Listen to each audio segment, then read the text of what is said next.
Welcome, everyone. Thank you so much for joining. Thank you so much for joining us today to this webinar, Getting the Message Right, Strategies for Communicating Competency-Based Pathways to Diverse Audiences.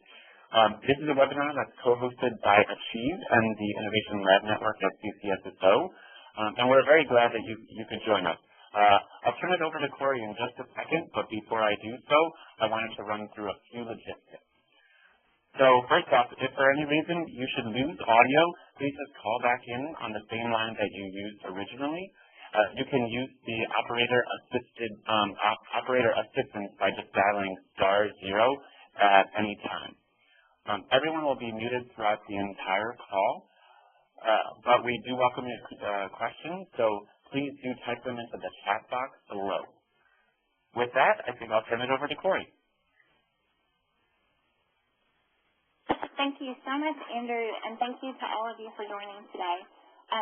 I also wanted to thank Jenny Poon and her great team at the ILN for partnering with us for this discussion, and also want to give a really hearty thanks to our colleagues at Achieve, Chad Colby, our communications director, as well as Kelly Van Beveren for all of their guidance and support through this process. When Achieve began working with a subset of states through the Competency-Based Pathways State Partnership in fall of 2013, we quickly heard from them that communications and stakeholder engagement was a significant need.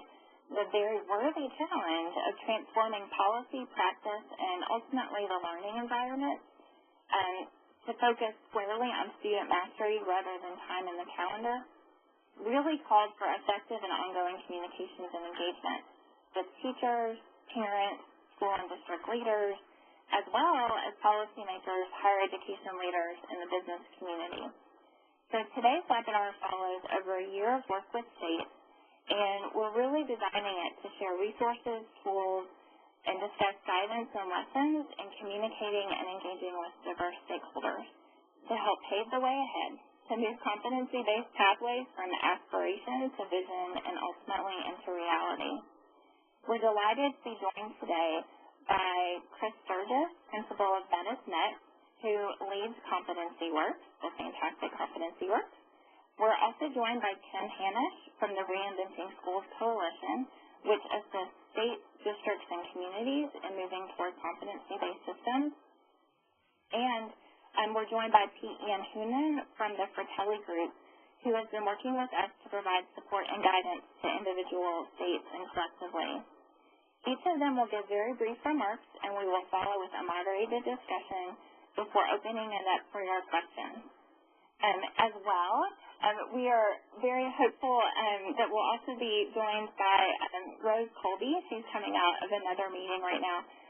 She's a preeminent competency-based education expert, and she'll be available to respond and participate in the discussion. So with that, I will turn it over to Chris Sturgis. Hi, everyone. It's just great to be here. If I can get the next slide. I hope everybody's been at Competency Works. I'm going to assume that you know about that, but if you haven't, go check out competencyworks.org right now. So let me give a quick reflection on the state of the field. There's lots to talk about, but I think these following points will be helpful for communications directors at the state level. So I think we're kind of getting to the point where we're about 51% of the states have some level of activity. They may be study groups, they may be policy task forces, but I think there's at least 1/3 of the states actually have some type of initiative going on. And then we also have an additional 9 states that may not have a lot of policy work going on, but they have districts that are actually transforming to competency ed within their states. We're starting to see school models, both districts that are converting and new school models that are trying to take the best of personalized learning, the best of competency-based structures, and the best of blended instruction. And that should be, I think, pushing us to a type of competency-based 2.0 version.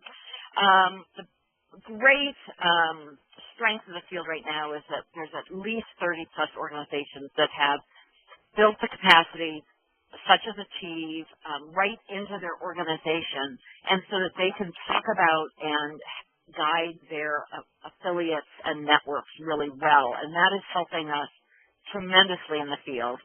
And then there's rapid interest in competency ed in higher education, which I think that communications directors really need to be paying attention to because there is different language, different forces at work. So that's going to be both a strength and a challenge for us. In terms of concerns about the state of the field, we really lack diversity, both racial diversity, but also about bringing the best of what we know about teaching students who are learning the English language, teaching students with special education. It's not in the core of our work yet, and it's not at the leadership level, and we really need to correct that as rapidly as possible. There's, I think, a mixed opinion. Some people think there's a lot of agreement about what competency education is and is not, and other people think it's all over the place. I tend to believe that, in fact, that there's a high level of consistency among those people who think about competency ed as structural and as a school-wide or district-wide reform.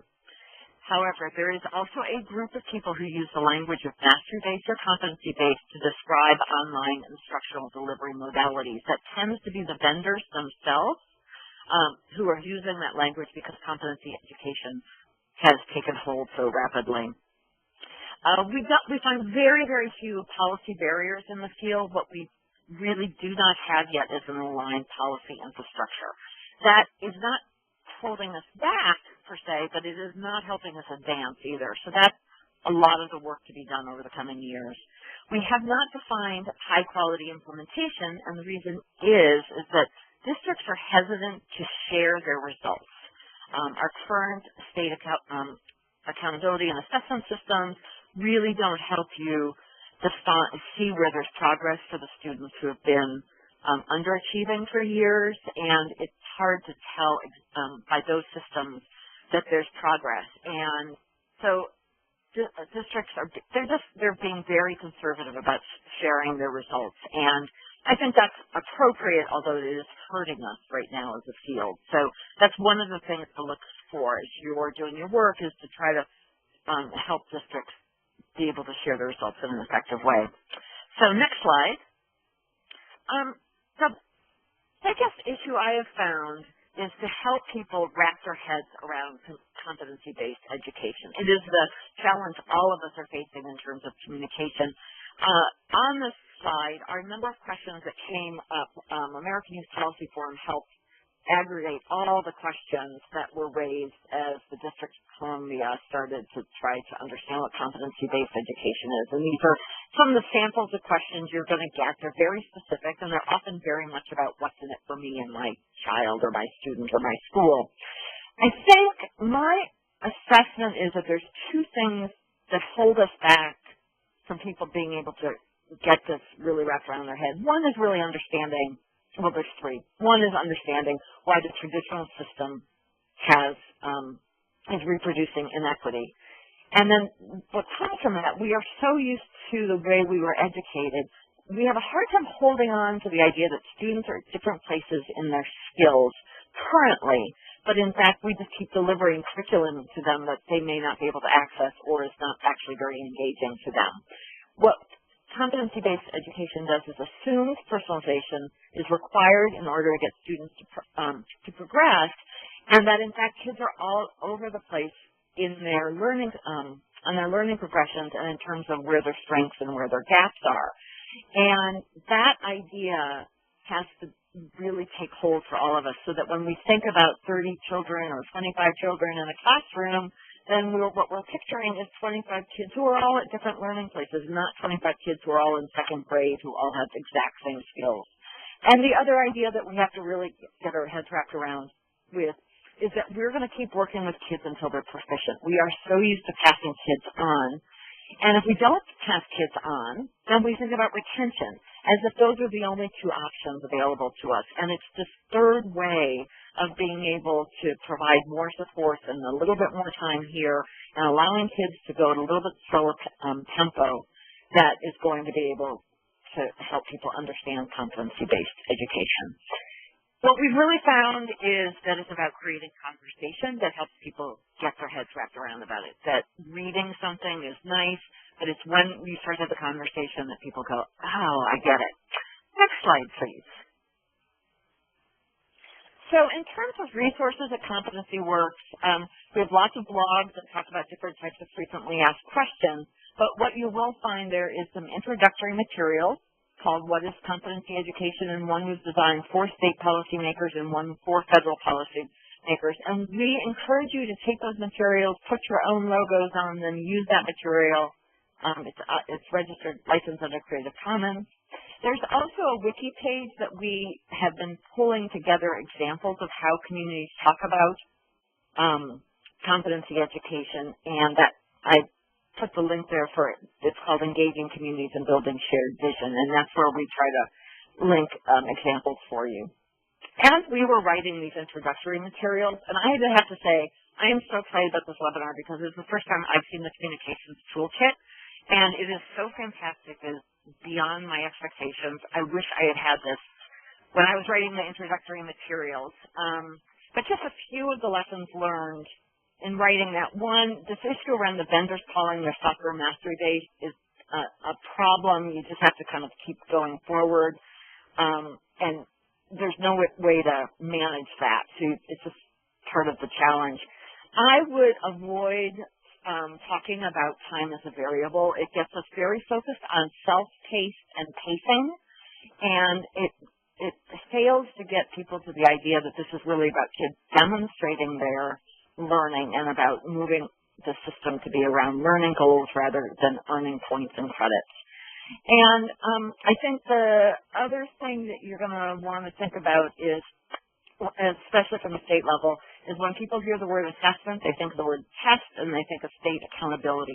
So reinvigorating assessment as being part of the learning process itself is a really important step. And I will just stop there. Fantastic. Thank you so much, Chris. With that, let me turn it over to Kim. Afternoon. Yes, Kim Hanish. I'm Director of Services for Reinventing Schools Coalition, and I'm very privileged to be able to represent our entire staff here today. Next slide. The Reinventing Schools Coalition is a group of educators at our heart who are committed to supporting schools, districts, and states along the journey towards personal mastery and competency-based systems of teaching and learning. But recently become a division of Marzano Research, which has provided us even greater support for the work that we began in 2002. Next slide. So what we do as an organization at our heart is we set out to transform the educational system.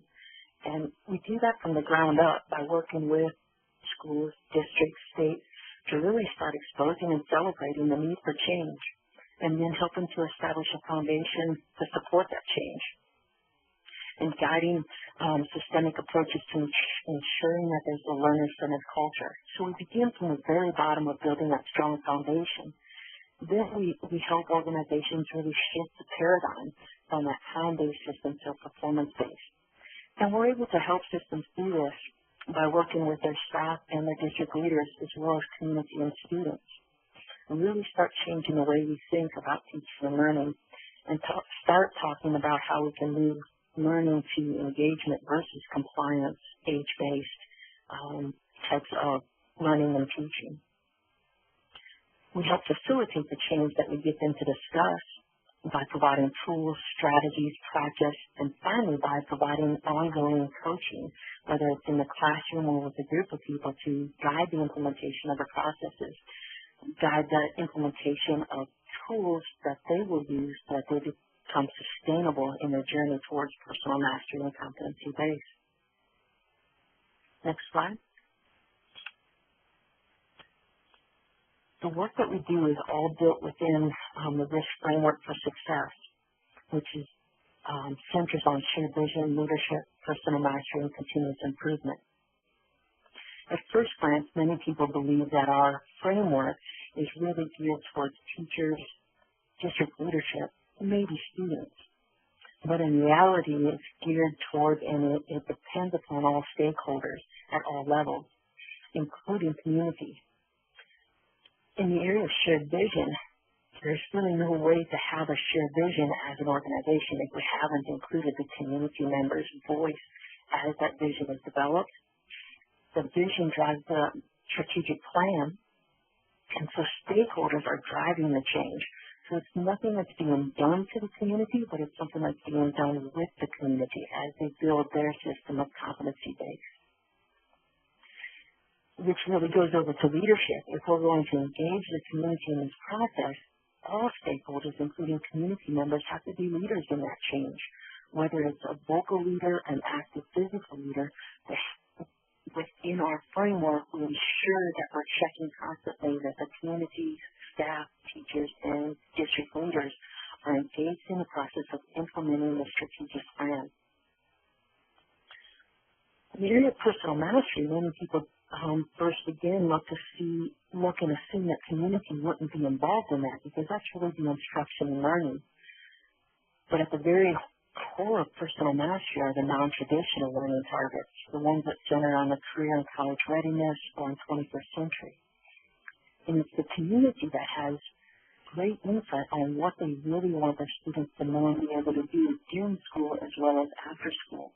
So getting communities to have their voice in developing those learning targets and what competencies are within those learning targets is a key part of community involvement. Finally, if you look at community involvement as the parent role, learning can be taking place 24/7.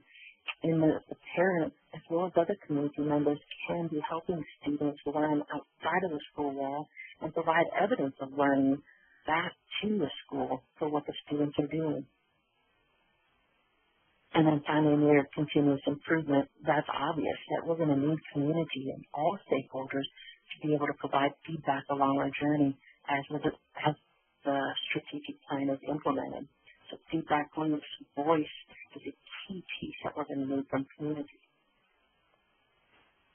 Next slide. And as I've worked with communities and getting ready for this presentation, it was really fun to start digging through some of the artifacts of what people have said in regards to the change that happened within the districts that we've supported. At first one, I challenge you to find a better system than one such as ours where the community helps shape the system and the students plan their learning. And that really sums up what we're all about. It's all of us working together to transform the way students learn and the way we help students learn. Next slide. So the Reinventing Schools Coalition, as I mentioned, has a framework of change. That framework is outlined in the organizational pathway tool, which you can find on our website. It really talks about the implementation of the growth process in each of those 4 component areas. Within our website, you can also find some of the services that I just described, as well as products such as proficiency scales. So if you have any questions or want to see truly what implementation might look like as a gradual process, please find a way there. Fantastic. Thank you so much, Kim. And with that, I'll turn it over to Pete Van Hunen. All right. Thank you very much, Corey. And my name is Pete Van Hunen from the Fratelli Group, and we've had the honor to work with Achieve for the last couple of years on a number of communications-related projects in the competency-based pathways space. And want to talk about a couple of those things and get some time back so we have plenty of time for the Q&A. So next slide, please. The place I wanted to start is talk about the Fratelli Group. We do work in the education space. We work with Achieve and other education partners on a number of projects. But we came into this project as sort of new kids on the block and bringing the fresh eyes and a fresh focus on it. Our lead and all the communications we do with our clients is important to note here because it really does apply. The first thing I wanted to note is we always talk to folks and talk to Corey and her team about the audience needs, the audience perspective, the audience point of view coming first. And I think in something like competency-based education, a challenge is to sort of shift our minds and make sure, as the earlier presenters talked about, that we're looking at these issues and talking about these issues and meeting the audience where they're coming from. Another principle that we bring to bear is inside-out communications. So rather than skipping forward and talking about articles in the New York Times and other places about the beauty of competency-based education, is making sure that the individual conversations between, for instance, teachers and parents, that those conversations are the focus of early communications activities and they go well, and parents understand what is being communicated to them. So with that lean, we went through a number of small pieces of work with the Achieve team. We had a number of conversations with state teams who are actually engaged in competency-based education right now. The idea here was to really see what was working out in the field, what kind of conversations were succeeding, what kind of questions were being generated, and definitely what kind of confusion and opposition was beginning to surface, so that all the recommendations that Achieve could make would be based on live examples. In the wake of that, we built a message template, which I'll refer to briefly in a slide or two. The idea here was to step back and make sure that we have a baseline messaging document that would explain competency-based education in terms that most audiences would connect to. So it's not a magic bullet approach, but it is a good start point. We then held a training summit with a bunch of those same state leaders and other state leaders who came in to both talk about the messaging documents that we have produced, but to also talk about basic presentation techniques so that they could connect better with the audiences that they would be speaking with at home. And then in the months that followed that, probably the most exciting piece of opportunity that we had was to have ongoing strategy conversations with a number of state teams, some of whom may even be on the phone today, to talk about how they were developing and implementing communications strategies and plans at the state, school, and district levels. And then in the wake of that, we sort of took all of the experience that we had garnered from the couple of years in building our knowledge base, and we developed a set of planning tools in conjunction with Achieve folks that I think you'll hear a little bit more in the future. And at the end of this, I think we have a great knowledge base that is is tested in the field already. Next slide, please. We preach what's called the message triangle technique, which is that there would be a core message at the heart of what we're talking about, surrounded by three supporting points. It's a pretty standard issue communications technique. The reason it works is because people generally can keep three things in their mind and get a little overwhelmed by that fourth thing, and it gives you enough flexibility so that you have enough messages that will work with different audiences. But at the core of this conversation that we have already heard about on competency is we need to believe that what we're doing here is actually a solution that achieves great results for students. And so at the core of our message was this statement that it better prepares students to graduate from high school ready for college and careers. We don't want to shrink from that. We want to lead with our belief and conviction that competency-based pathways are a pathway to success. Next slide, please.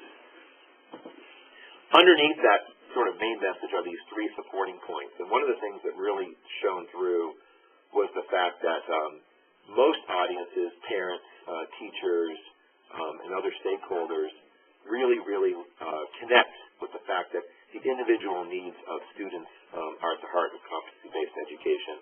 And that, as has already been mentioned here, it's not just a matter of personalization, which sounds a little antiseptic. It's that there are human beings, there are faces of students and lives of students that are being improved as a result of engaging in this model. That really resonates with folks. A slight side note that there are some transitional issues, obviously, for teachers who have to adjust their teaching techniques for that. But we shouldn't shrink from that because at the heart of every educator is the desire to make sure kids are succeeding. Next slide, please.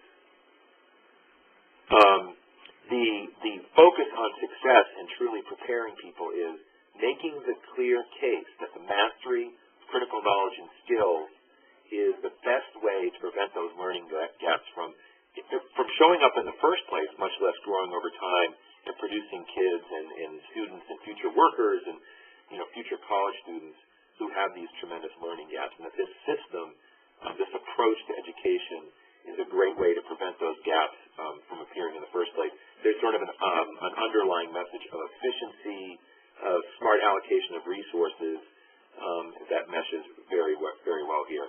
And on a side note, eating into my time a little bit, we also stress in talking about it, this is a very natural way, almost the natural way that humans have been learning for millennia on the planet Earth. Like, there were no classrooms and desks in society for many centuries, and it was all based on competency. And so it's a very natural human way to learn skills anyway.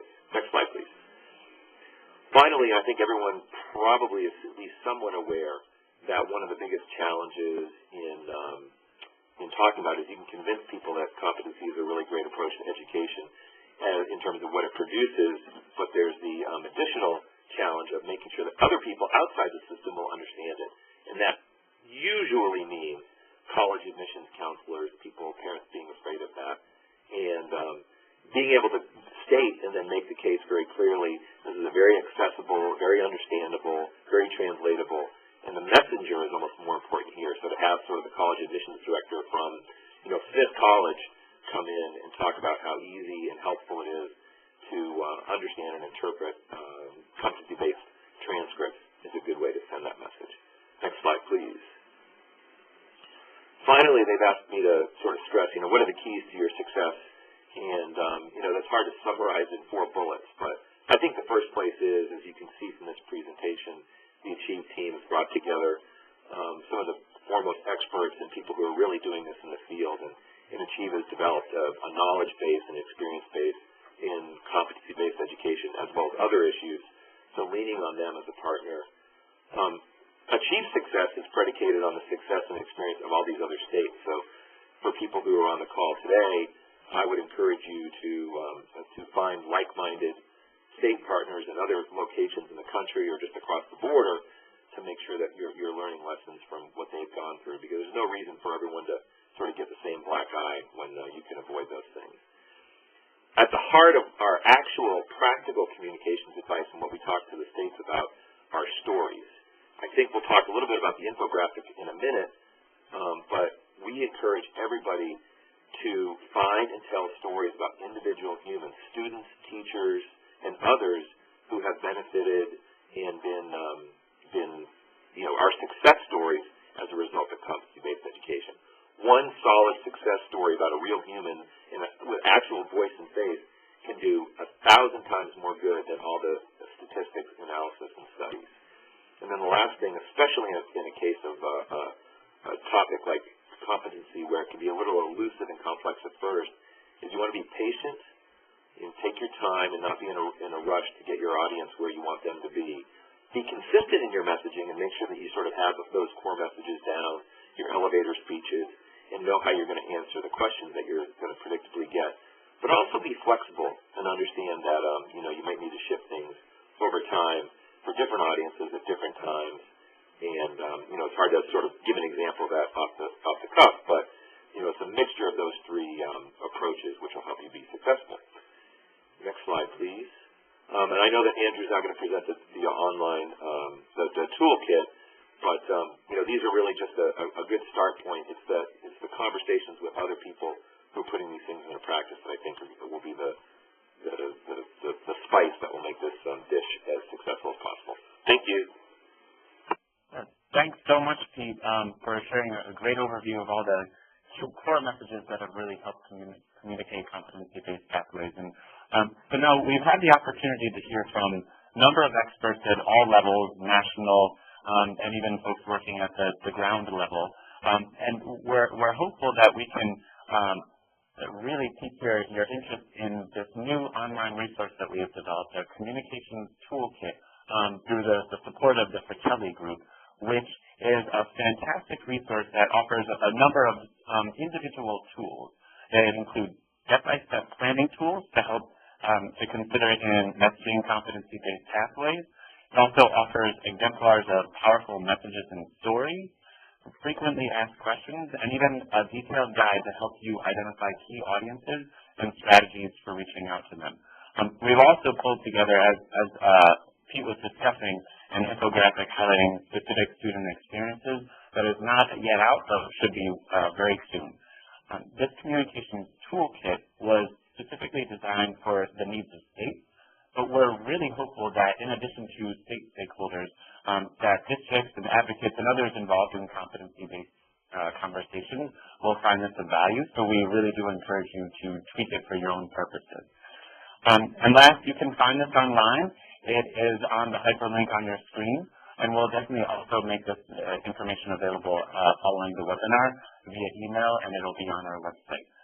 So really looking forward to diving into this a little bit deeper, and then having a great conversation about the lessons that I've learned, that have emerged based on the work that we've done with the Fratelli Group. So with that, I'll turn it over to you, Corey. Great. Thanks so much, Andrew. So I have a couple of questions for our panelists, and then we'll turn it over to the fantastic questions that are starting to come in on the chat box, so please keep those coming. The first one is back to you, Chris. What are some of the common misconceptions? I know you are so fortunate. You travel all over the country to meet folks doing this work in districts and schools. I know you were recently in Alaska as well, which is so nice. And so you've heard a lot of these stories. What are some of the common misconceptions or misunderstandings that you hear that folks have about competency-based pathways? Who often has those misconceptions, and what are some good messages to address them? Well, I'll talk about the misconceptions, Corey, but I'm really, again, going to say I turned to the Fratelli Group to figure out how to talk about this more effectively. So, I could kind of make this list go on and on, but these are the ones that jump up over and over again. So, again, I mentioned it, self-paced. Competency ed is self-paced, or time is a variable. It just gets you off on the wrong foot. And you have to really back off of that issue. And then I will say that it then goes to an issue, which I call pace and tempo. So Paul Leather said to me once, and I still haven't, I'm going to ask Pete to help us about this, the issue of what pace is and how we talk about it and how we use it in lots of different ways. I use it almost as synonymous with progress, that pace does matter, and that when we say self-paced or variable pace, a lot of people hear, oh, we're going to leave some kids behind and others are going to just shoot forward. And there's actually no evidence of that happening yet, but that's a big fear.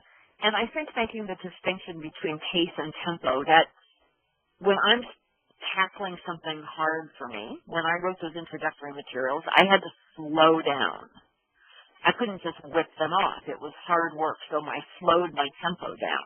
But the pace to get them out, that there was some progress being made, was still consistent and important. And that we're balancing individual tempo with making sure kids make pace and progress. And that language and those ideas get very mixed up. Sal Khan does a great job of talking about tempo if you haven't read his book. There's two others that I would raise. One is, and I think we're going to hear more of this, and this is why I'm raising it right now. Our kids will be able to test out. Now, we actually don't hear that very often. Once in a while you hear that. And I've heard teachers raise that more than anything. Teachers who have taught a curriculum that kind of looks just like the textbook are kind of afraid that kids are going to just be able to read the textbook, take a test, and test out, and they're not needed any longer. And, of course, that's not what we're aiming for. We want good instruction, we want engaging, we want performance tasks, we want applied learning and higher order thinking. But the issue of direct assessment comes up in the higher education conversation. And so I do think we're going to have to be prepared to talk about the direct assessment, why it's important in higher education, and it is not synonymous with competency education. It is what it is, direct assessment. And that in competency education in K-12, we're really talking about kids being being treated individually along their learning progressions, and having multiple opportunities and chances to demonstrate learning as soon as they're ready. So that's going to be a whole piece of work we're going to have to do. And then I'm going to just talk 1 second about standards reference grading and standards-based grading.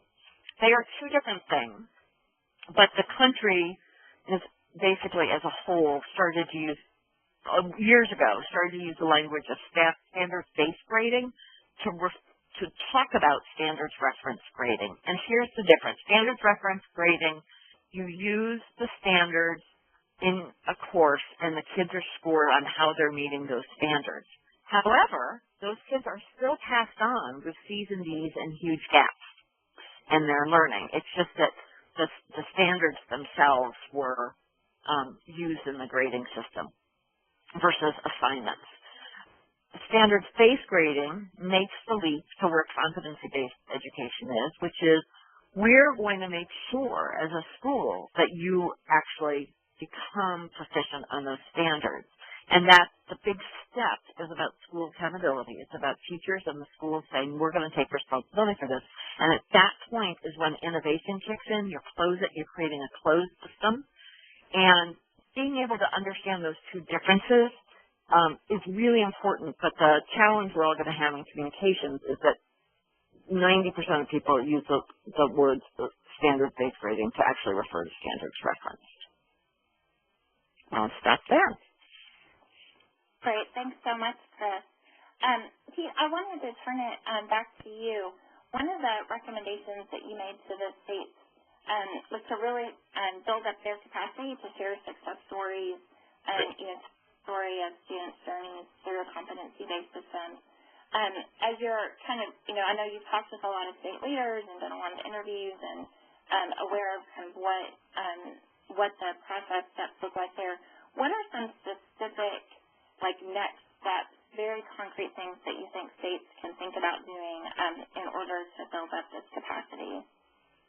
Well, I think the first concrete next step is to make sure that, as they're doing this, it fits into a larger communication strategy sort of thing through all the other stakeholder conversations that they want to have. I think there's a comment actually in the I don't know what you'd call it, Andrew, the comment thing here. Somebody gave a little story about a kindergarten teacher, and it really, now I'm losing it. Kindergarten teacher at XYZ primary that had a total mind shift because her own son was in KM's personalized learning classroom, et cetera, et cetera. And so the idea here is the first next step is to make sure that you and people who, are on your team are out having conversations with people who are putting these education practices into effect and having conversations, setting up an infrastructure to generate these conversations and to really listen to what you hear going on. So this is school visits. This is going to teacher meetings, parent meetings, to really hear about these success stories, to collect those and really not be too, discriminating early on, to build as many possible stories as you can.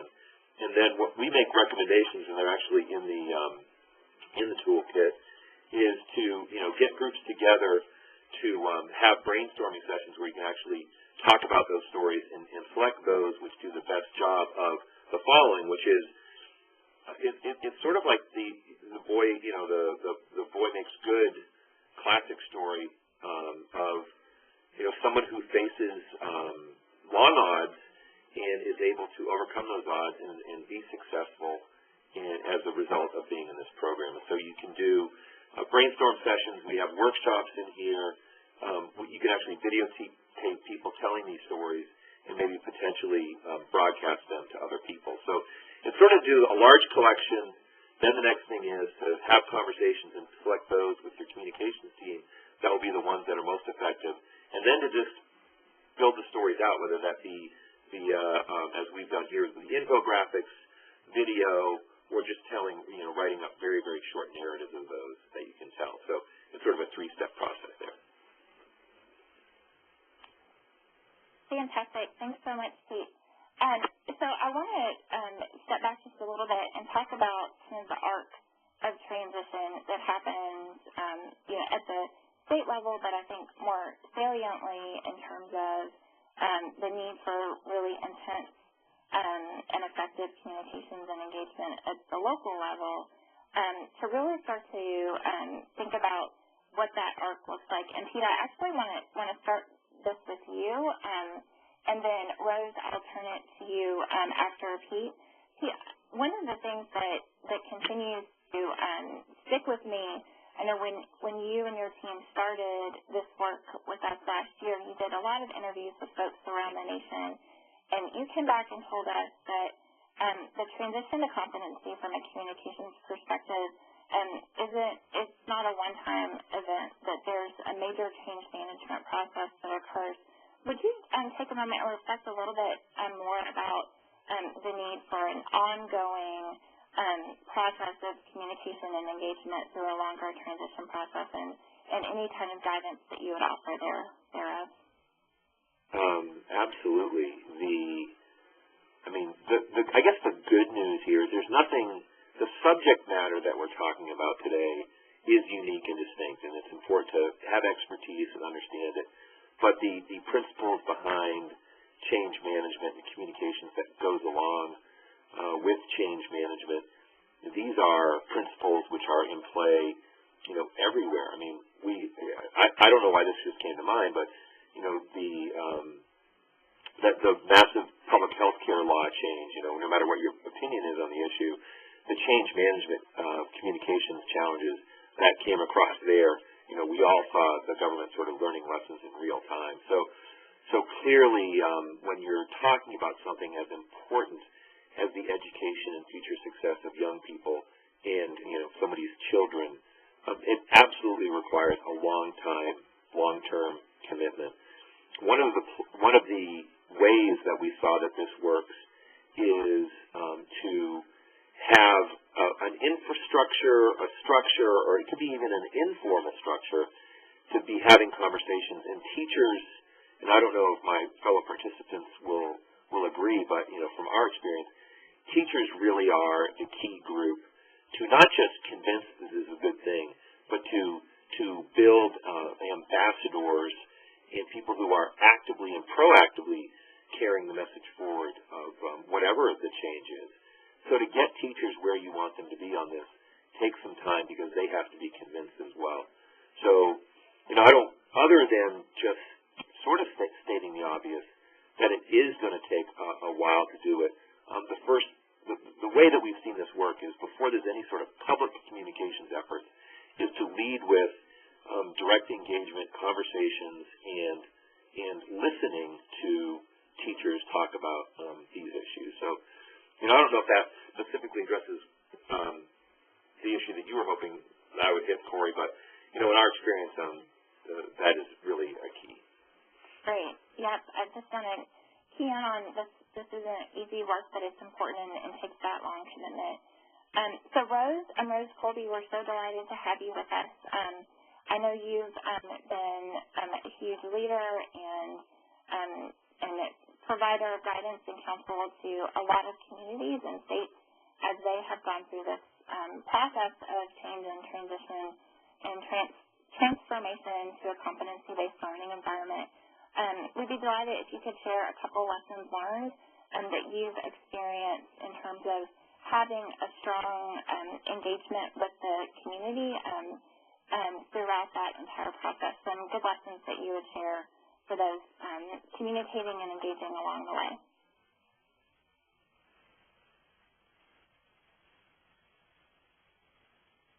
Do we have Rose?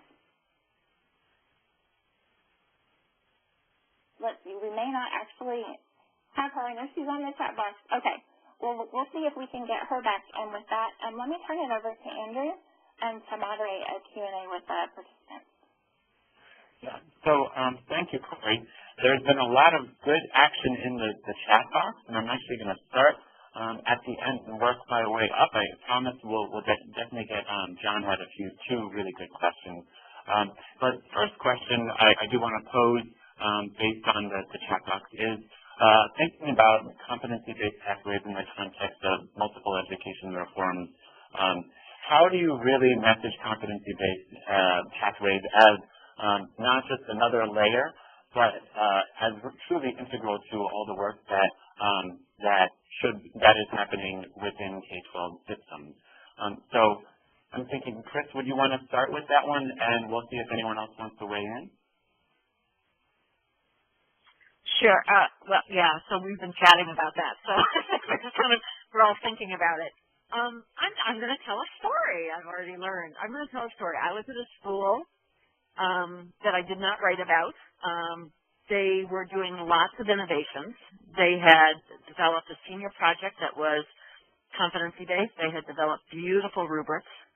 As I sat with the teachers, it was about, mid-semester, almost third through, and they were talking about how they were going to grade these senior projects with their beautiful rubrics and how they were going to give kids for effort, even though kids still couldn't even write at ninth grade level, and this is in a high school. And so I said, have you talked to the students about what academic level they're at? And they were like, oh, no, we couldn't do that. That would be heartbreaking. And so here's a school that probably they have blended learning, they had project-based learning, they had a lot of student leadership, they had these great kind of senior projects almost on the way to capstone projects, but they were not willing to be transparent and talk to the students about really where they were in their academic levels. And so all that innovation probably wasn't adding up to much. And so all I think we can do when we're talking about how this all fits together is that there are certain non-negotiable elements of competency education that have to be in place if you, in fact, want to see results. So that's one point. And then the other, there are a lot of highly related, very complementary reforms right now. Personalized learning, blended learning, which I see as two different things, project-based learning, all these pieces. And they really do draw on each other. And I think the important piece is to be able to understand the distinctions, but constantly say, and how are we utilizing those other reforms within the competency-based structure? Thank you, Chris. Kim or anyone else, would you like to weigh in on that one? This is Pete. I'll just say really briefly, and we've had the honor and privilege also to work with Achieve on some standards-based communications efforts, and it is a real concern. Anyone who's on the phone now has got to understand or know what a big concern it is. Change, fatigue, confusion, overwhelming, just the march of all these things coming. So I would say it really starts first and foremost with good audience analysis. Even before I would get into the message planning and stakeholder communications is, knowing where your key audiences are and how they view these things and on a baseline, level before you even talk about a new initiative. And I think understanding and dealing with that would be a critical element to future success. So I do think change fatigue is a very real issue in some states. Thank you. So there's another question in. Was any communications work done to help community, parents, and policymakers wrap their heads around the true competency-based grading, cohort, and age-based changes? She continues to hear from the field that this is probably the biggest hurdle, so contrary to the way we have all traditionally understood school. So any thoughts, Chris, Kim, or Pete? If I understand it correctly, as well. Yeah, this is Kim. If I understand it correctly, it's the miscommunication happens when the report that's sent home starts to change, and that's usually when you get the most community and parent pushback on the changes, is that first difference between the report card, right? Sure, yeah. Okay. What we have found is sending out two different reports sometimes helps, the old and the new. But most importantly, and this goes to what Peter had said as well, that inside-out communication, is that first time that new report's going out is actually have the parents come in with their kid. And the students can explain that report so well, and the parents can understand it when their kids say it. And then also just hearing the kids take ownership for the learning, which they're able to do now in a standards-driven report or whatever we want to call it, a true standards-based report. So having the kids as the voice to explain that new report, explain why those changes are made, that seems to be about the most powerful strategy I've found. Okay. Anyone else like to weigh in on that? Yeah, this is Rose. I probably would have to agree on that piece. The one thing that I think really resonates with me is that language is shifting. The language that we're using around learning is changing. The language that we're using to communicate about learning is changing. And as educators, it's a vocabulary that we develop and sometimes have misunderstood meanings for amongst ourselves even, but I think we have to be very mindful of the audiences who are on the other end of the communication. So, for example, I always advise schools and districts never to start working toward changing a learning model by changing the grading system first. That really needs to evolve out of the work that you do around changing learning. Let the changes happen right within the classroom where the teachers are starting to talk a little bit differently about what they're expecting for evidence of learning. The kids will start using a different language. And what can happen is you actually have more and more reasons to show that you've outgrown the old way of communicating about student learning and you need something else. So I really like to tell people, don't change your grading system. Start by telling them more. Don't confine yourself to those little boxes that are in your student information system for grades. Add more to it so that that what is being communicated is on that report is starting to match some of the things that their kids are coming home every day talking about. And parents will gain understanding for it. So I really think you can't just switch gears quickly, especially around grading.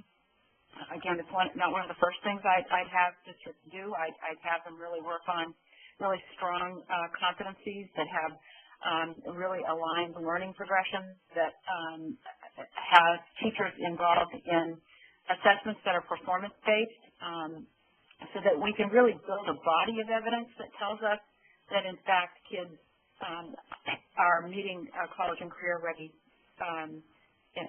outcomes that we want to have for them. So those are just a couple thoughts I have on those lines. And this is Chris. I agree totally with Rose about don't lead with grading. But I also, one of the things I'm hearing over and over is for kids who have been kind of middle of the road or even struggling or kind of in quotes, bad kid.